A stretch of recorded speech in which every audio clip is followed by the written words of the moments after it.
d'enseignement secondaire, d'enseignement privé moyen secondaire. Au niveau des effectifs, boo leen seetloo ci biir programme préscolaire bi effectif public bi moo gën a bëri que effectif nombre de structures par rapport au privé. Soo xoolee on a 42 structures publiques, structures de façon globale de la petite enfance. dañ ciy boole nag classe préscolaire on a 35 classes préscolaires à l'élémentaire yu ñu ubbi. Première année c'est dans le cadre du PIPA DHS. Première année dañu ubbi 15 classes. daaw ñu joxaat yeneen 20 classes muy nekk 35 classes te comme petite enfance la ñuy jël c'est les enfants de 4-5 ans donc préscolaire lañ ko mën a comptabiliser. loolu moo tax à peu près vous allez trouver 42 structures boo leen seetloo privé bi moins de 2% la ci représente tout le reste c'est le public. boo ñëwee ci effectif yi effectif total 1976 enfants ñoo nekk ci biir petite enfance bi au niveau du département. dama ñëw ci commentaires yi ku ko bëgg après di nga mën a tout ce qu'il y a comme élément de commentaire. boo ñëwee ci public bi 148 écoles élémentaires lañu am boo seetloo ci loolu 99,32% yi public la. privé bi benn structure privée lañu am mooy Saint-Antoine boo xam ne xam nañ ko ci wàllu effectif au niveau de l'élémentaire c'est total 18 556 élèves ñoo fa nekk ci wàllu public élémentaire ce qui représente un taux de 98,57%. Maintenant pour ce qui est des projections li ñuy waajal ren bëgg nañ ubbi benn école ren moom parce que daaw ba leen fàttaliku 3 lañu ubbi woon. mais par rapport ak lu ñuy yaakaar par rapport ak situation parce que ren yaakaar na ne jàngalkat yu génn pour école de formation du ñu bëri parce que concours bi ñu ko defee lu ñu recruté bëriwul parce que déficit boo xam ne 5000 enseignants recrutement spécial bi am na lu mu xaw faible moo tax ñun tamit ñu réduire suñu ambition bi ñu ne projection bi ñu xalaat mooy Amdalaay Thiamène je crois que ci biir arrondissement Ida Mouride dafa am loo xam ne lu ko justifier xalaat nañ ci déjà on a déjà reçu les éléments am nañ nag yeneen demande mais pour le moment en tout cas par rapport ak lu ñuy yaakaar bëgguñu trop projeté wu ci lu bëri moo tax benn école rek la ñu envisagé ubbi ci wàllu élémentaire. boo demee ci moyen 10 la ñu am public ak 2 privés ça fait 12 je n'ai pas comptabilisé le lycée donc loolu moo tax day nekk loolu mais boo leen ci doole lycée bi da ci war a mën a nekk donc en réalité proviseur dina ci ñëw ci wàllu complément. ci effectif au niveau global dans le moyen secondaire 6327 mais ci biir loolu. le collège Koungheul commune dañoo compter parce que dafa nekkul woon lycée ren lay dugg seconde la woon première donc effectif yi ñu ngi ci biir lu ñu totaliser loolu mais ren moom c'est déjà acté il y a un proviseur qui est nommé il y a un censeur qui est aussi nommé donc ren moom vraiment day fonctionner comme un lycée en temps plein. Bon maintenant pour ce qui est des effectifs de façon globale dans le département on a des effectifs globaux c'est 7 programmes dans l'éducation avec la réforme de l'UEMOA c'est ça donc 26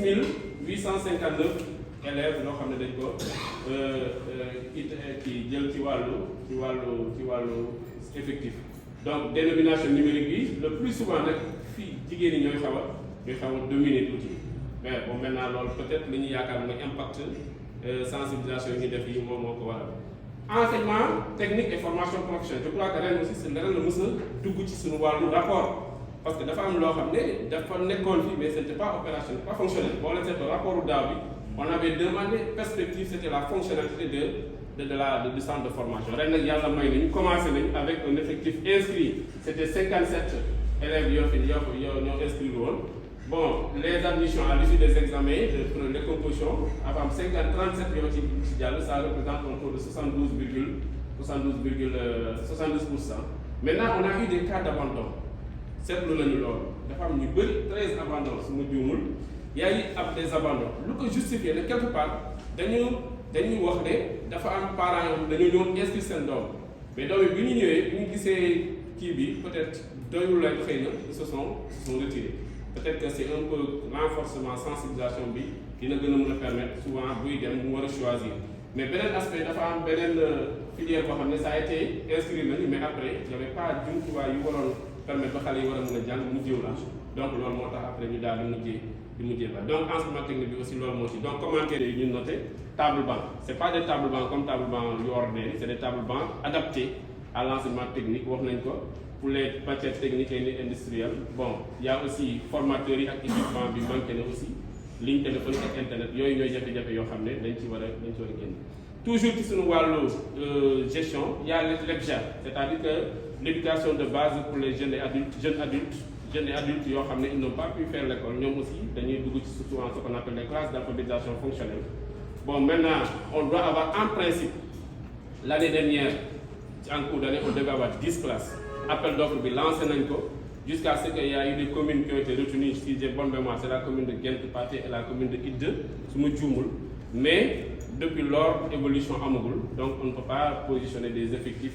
en réalité fii ci war a mën a am pour la 2022 bi. 2021 bi c'était Makayok moo waroon am 5 classes ak Idde aussi waroon am 5 classes. Bu ñu defee appel à candidature bi appel d'offres yi dafa am ni communes yi ñooy souscrire bu ñu ñëwee day am commission départementale bu siéger daal di choisir maintenant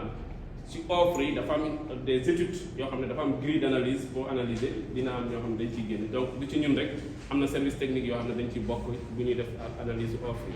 Maintenant loolu mooy globalement présentation structure bi de façon globale au niveau de la région au niveau du département pour ne pas être très détaillant. Bon dafa am daara yoo xam ne depuis paquet bi commencé dañuy recevoir des fonds de l'État. Donc loolu moo tax dañ leen di comptabiliser, c'est des daara qui sont encadrés et surveillés. Donc il y a 10 daara yoo xam ne ñii dañuy am UPADHS wala ñu am paquet wala ñu am UNICEF. Donc dafa am ñetti partenaires yooyu dañuy intervenir dans ces daara et ils reçoivent des financements yoo xam ne même loolu moniteur ils sont payés minimum 60 000 francs dañ leen di fay ci argent boobu nga xam ne dañ leen di kii. dañ leen di doter en matériel mais aussi dañ leen di suivre un suivi. Il y a l'inspecteur Sall qui est point focal avec l'inspecteur en langue arabe ñoom ñooy suivre daara yi. Actuellement sax am na benn daara boo xam ne on est en train d'expérimenter dafay recevoir le budget de l'État comme service nu muy recevoir le budget de l'État. Donc loolu c'est dans le cadre de la modernisation dafa am koo xam ne sélectionné nañ ko moom day recevoir des budgets comme service yi ni ñuy recevoir seen budget avec un suivi avec la même démarche pour la gestion de ce budget là. Léegi dañuy ñëw ci deuxième point bi point boo xam ne mooy itteel nit ñi parce que li may wax toujours rek lépp lu ñu def daal ci wàllu pilotage bu dee loolu résultat amul day fekk dafa mel ni nen la. Donc en réalité bii dañuy ñëwaat ci examen scolaire yi mais aussi il y a la dictée PGL, il y a les Miss Maths, Miss Sciences, il y a aussi le sport scolaire. Dafa mel ni résultat yi du examen yi rek mais dafa am yeneen ci compétition yoo xam ne dañ ci bokk ànd ak sunu yeneen nawal au niveau département au niveau régional ak au niveau national dina baax aussi suñ ci amee ay jéego ñu mun leen ko présenter. Léegi damay ñëw ci synthèse bi rek souvent boo leen seetloo am na benn année dañu naan la situation nationale au niveau régional aussi. Donc dans le rapport cette année on a positionné le niveau IF sur 2 ans et le niveau IA aussi au niveau national. Donc niveau IF en 2021 pour le certificat on était à 75,60. Ñu dem en 2022 on est passé à 98,06. Bon demee on a fait un bond de 22,46. Bon leen seetlu l'année dernière on a fait un bond de 18 points. Cette année on a fait un bond de 22 points. Nga ñëw ci wàllu IA il est à 83, l'académie est à 83,25 pendant que le niveau national est à 73,08. Soo leen xoolee le niveau académique et le niveau IF est largement au-dessus du niveau national. Donc en réalité au niveau national il n'y a que l'académie de Ziguinchor qui dépasse l'académie de Kaffrine. Donc loolu mooy par rapport au CFE. Pour le BFM soo ñëwee 2021 on était à 87,36, 2022 ñu ñëw ci 93,31. Ça fait un écart de 5 points, 5 presque 6 points. Au niveau IA 88,82. Au niveau national, on est à 70, là aussi on est au-dessus des taux au niveau national. Je crois qu'au niveau du BFM quand même, l'académie elle doit être la première, je crois, au niveau national. C'est des résultats quantitatifs. Du point de vue qualitatif maintenant, moins participation peut-être à Mariamaba, participation au lycée d'excellence, mais pour le moment, qui est généreux. Donc, je ne peux pas prononcer pour le moment. Lycée d'excellence génnagul Mariamaba génnagul donc mënuñu xam à peu près ñenn ñoo ci war a nekk mais souvent li ñu remarqué mooy at yi passé yëpp nag dañuy am des élèves sélectionnés malheureusement la question de l'état civil moo ñuy empêché souvent ñu évoluer donc man toujours liste bi dès que mu génn la may njëkk a xool mooy wax Maodo xoolal ma seen extrait de naissance parce que loolu mooy souci bi si l'élève là dafa def jugement rek mënatu ci bokk. Donc l'année dernière, l'année d'avant, on a eu 3, parmi lesquels 2 qui venaient de Lourdes. Là aussi, on a eu, malheureusement, chaque fois, c'est des questions d'état civil qui bloquent un peu. Bon, comme non, l'état civil, il faut rattraper dans tous les cas, parents, l'homme, ça gagne day dab xale bi fii ak 6 ans 7 ans wala fii ak 8 ans ci wàllu njàng. Donc loolu dafa nekk loo xam ne day plomber toujours. Donc ça c'est les aspects qualitatifs des résultats. Donc à ce niveau là aussi mën nañu wax ne DICTP place suñu ñaari doom yoo xam ne ñoo nekkoon ci élémentaire ñoo jël les 2 premières places au niveau de la région ñoom ñoo dem représenter au niveau national. Bon xam nga niveau national moom c'était pas facile. Am na ñeneen ñoo xam ne ils se sont bien comportés malheureusement 2 rek la ñuy jël malheureusement. C'était pas. Mais ils ont été non-ambassadeurs, ils ont reçu des cadeaux, ils ont participé aux autres nationales. Nga ñëw ci Miss Math, Miss élémentaire, Miss Math, moyen Miss Math, secondaire, Miss Science. Loolu la ñu les 2 concours. Donc Miss Math bi, nous avons pris la première et la deuxième place au niveau régional. Miss Science avec le lycée, on s'est classé 3e au niveau régional. Et nous aussi nous demandé représenter au niveau national. Elles ont été bien reçues. Elles ont reçu aussi des prix à l'image de leurs camarades qui sont venus des autres régions. Maintenant, là, nous avons interpellé moi, professeur de mathématiques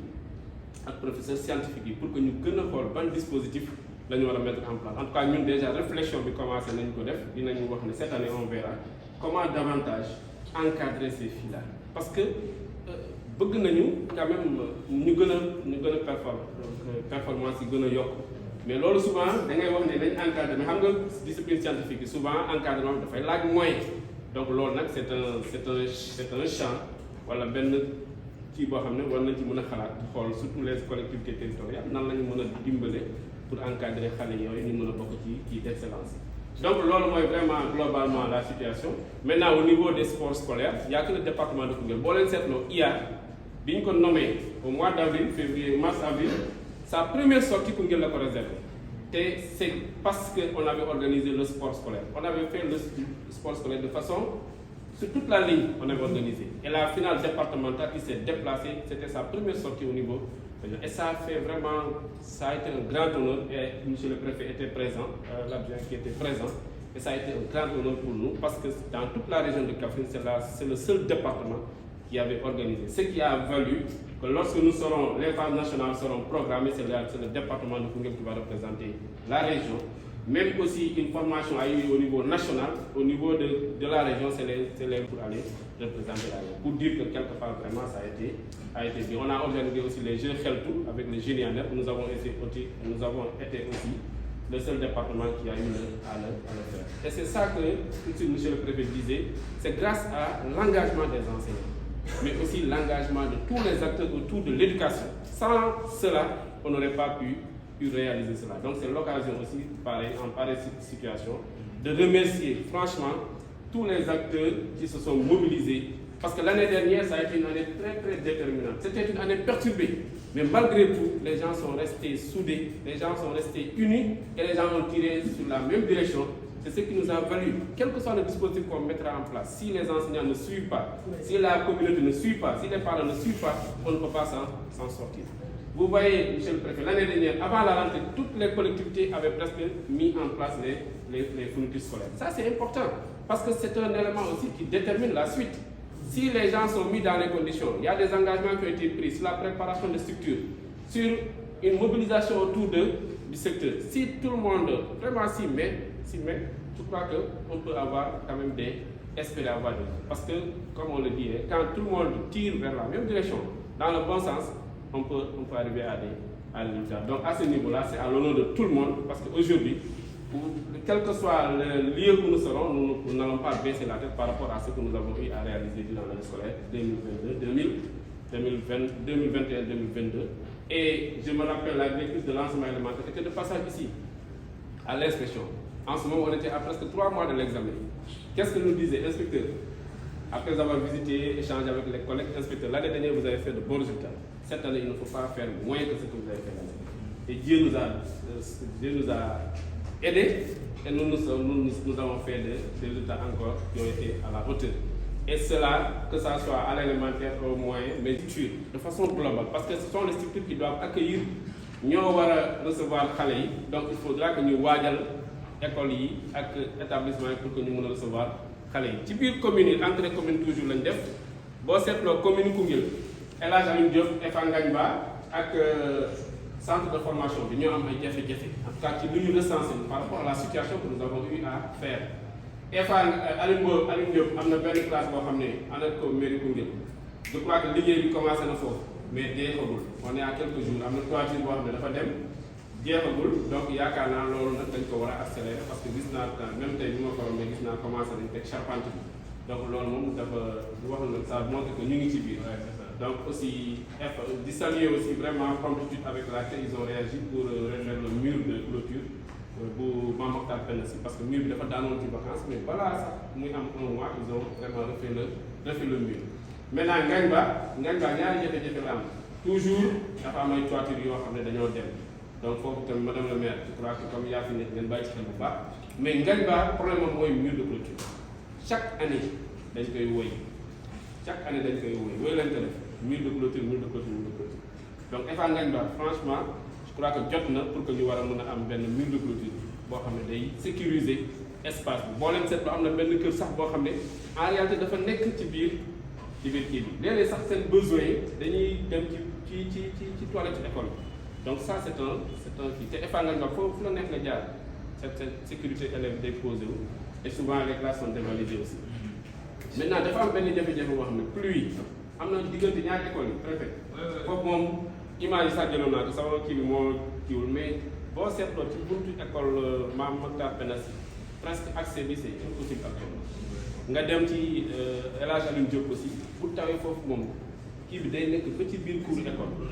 waaw donc je crois que tout de suite les sapeurs il avait appelé tout de suite d'accord ça m'a appelé tout de suite tiré l'eau mais je crois que remblai def suuf si mooy gën a kii par rapport ak tiré ko parce que boo ko tiré aussi bu tawaatee day indi le même problème. maintenant centre de formation bi c'est un chantier inachevé surtout le génie civil ak électricité bi foofu moo ci am problème nga dem maintenant ci commune Saly foofu c'est Makaguy Pël Saly Escale Ndiapto ak Jam-Jam Koukoto toiture la ñu wax toiture de salle de classe yoo xam ne dafa détérioré mais aussi à Piramandax dans la commune de Fass Cekkeen porte aussi au niveau de Jam-Jam Koukoto porte yi ak fenêtre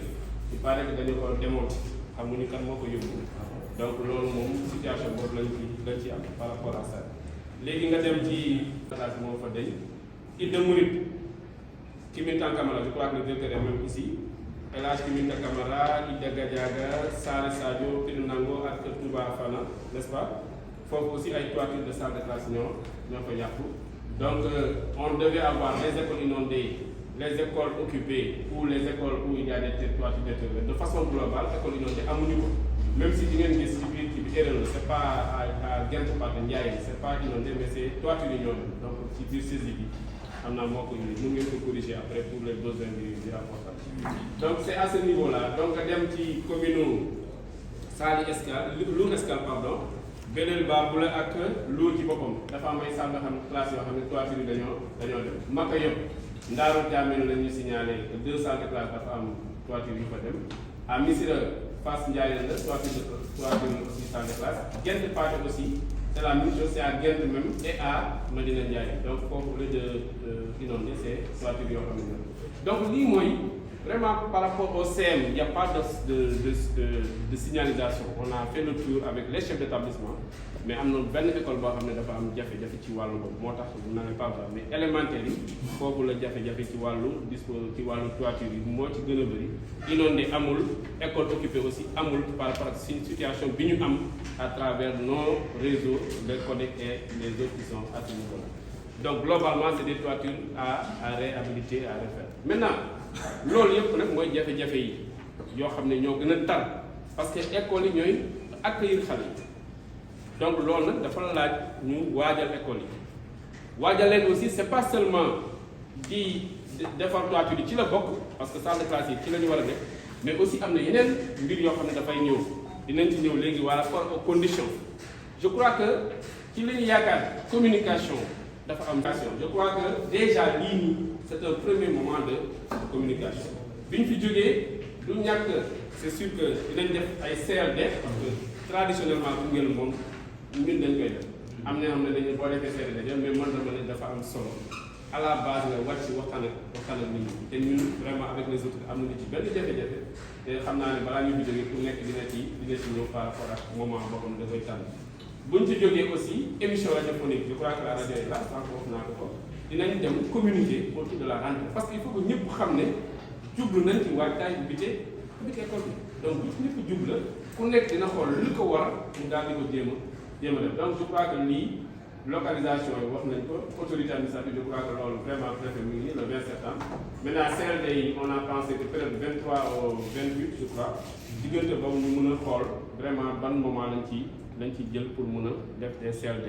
préparatoire à la rentrée bu ñu ci jógee maintenant dañuy ñëw ci émission yi loolu aussi sera un autre maintenant réflexion et réhabilitation loolu moom je crois que c'est les mairies et les conseils départementaux globalement conseil amu ci ay kii yoo xam ne sollicité nañ mais dinañ xool lu manqué ci yenn kii yi pour mën a xool donc entre le 21 septembre parce que fourchette bi à partir de demain war nañ mën a xool qu'est-ce qu'il faut faire ci wàllu bi déjà mairie commune Koungheul commencé nañu département dañ ko war a accélérer xool feneen aussi fu war a am yeneen mairie yi fi nekk yi aussi wala du day nekkuñu si avec autorité administrative dañ xool lan la ñu war a mën a teg ñoom tamit diggante bi parce que rentrée personnelle bi c'est le 3 en principe nag dañoo war a fexe structures yi yëpp pare avant cette période là donc désherbage balayage nettoyage des structures je crois que loolu nag ODCAV Tounkara mu ngi fii en tant que ODCAV ou bien en tant que COSYDEP dans tous les cas ñaari kii la donc loolu en tant man ci li ma xam bi may nekk ci mouvement associatif ba bi may nekk aussi à un certain niveau ay dañ ci war a def loolu parce que vraiment jeunesse bi dafa war a participer à cela surtout ces activités de vacances waajal école yi loolu côté boobu rek dañ ko war a ci ñoom lañ ko gën a xaar franchement il faudra que ñu xool nan la ñuy jàppee communauté bi rawatina ASC yi CG yi ak kii vraiment aussi xam nañu ay groupement de femmes léeg-léeg ñu dem balayer ay classes loolu yëpp gis nañ ko fi bu digg la loolu côté boobu moom nettoyer désert bi ak leneen loolu moom vraiment communauté bi surtout jeunesse bi ak groupement ak famille lañ ko gën a def maintenant service d'hygiène dafa am loo xam ne dafa war a def aussi mooy désinfecter désinsectiser classe yi ñoom aussi je crois que c'est avec les collectivités qui vont donner les produits normalement war nañ mën a def loolu aussi waajal aussi côté boobu et chaque année aussi depuis vraiment 3 ans ñu ngi réussir loolu balaa ouverture vraiment dañ daan dem désinfecter école yi bon maintenant li ñu daan def mu baax aussi je crois que ren aussi il faudra que ñu aller qu'on aille dans le sens pour consolider ce qui a été fait maintenant fourniture bon loolu aussi dañuy yaakaar ni avant le 5. parce que sinon bu ñu ko defee rek dañuy dem de 8h à 17h voire 18h te élèves yi mënul jàng de 8h à 18h mënul nekk donc ñu def ay réduction horaire donc noonu lañ ko defee ba nga xam ni ñu maintenant lycée bi mën a dox fonctionner malgré tout ça loolu bu ko gisee lii lépp difficulté yooyu yëpp ñu jël ko liggéey donc am suñu résultats yi ñu am au bac session 2022 donc ci biir session 2022 boobu bac lycée bi ñu ngi présenté woon 528 candidats la amoon après dinaa ñëw ci département Koungheul parce que lycée bi ci biir département Koungheul la bokk donc 528 candidats la amoon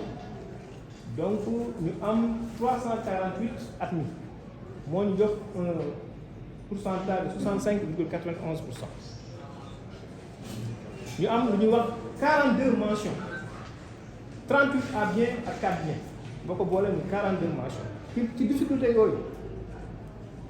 donc lii dañu am de ce fait que boo gisee sax ci biir Kaffrine presque Koungheul presque moo ko ŋànk moo ko téye parce que région Kaffrine mi ngi am 79 mentions 44 mentions yu Koungheul la jógee loolu lu leer la donc si loolu donc lii dañu am comme kii maintenant ci biir département Koungheul parce que loolu lii lycée El Hadji Ibrahima Ba kese la département Koungheul aussi dafa yéeg parce que lycée da ko xëcc mu yéeg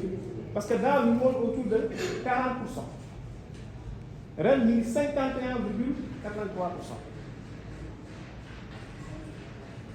donc lii la am donc département Koungheul dafa gën a yéeg te loolu vraiment lu ñu ngi koy rafetlu parce que aussi di continuer liggéey pour lycée bi gën a pour département Koungheul gën a yéeg parce que lu ci mënti demee moom lycée bi moo koy xëcc loolu nag donc lii la département Koungheul am nañ déficit professeur aussi am nañu ay déficit professeur mais loolu teewul aussi bu école UP dañuy démarrer parce que emploi temps yi pare donc am nañ déficit 6 professeurs am nañ 2 en maths 2 en philo 1 en français ak 1 en espagnol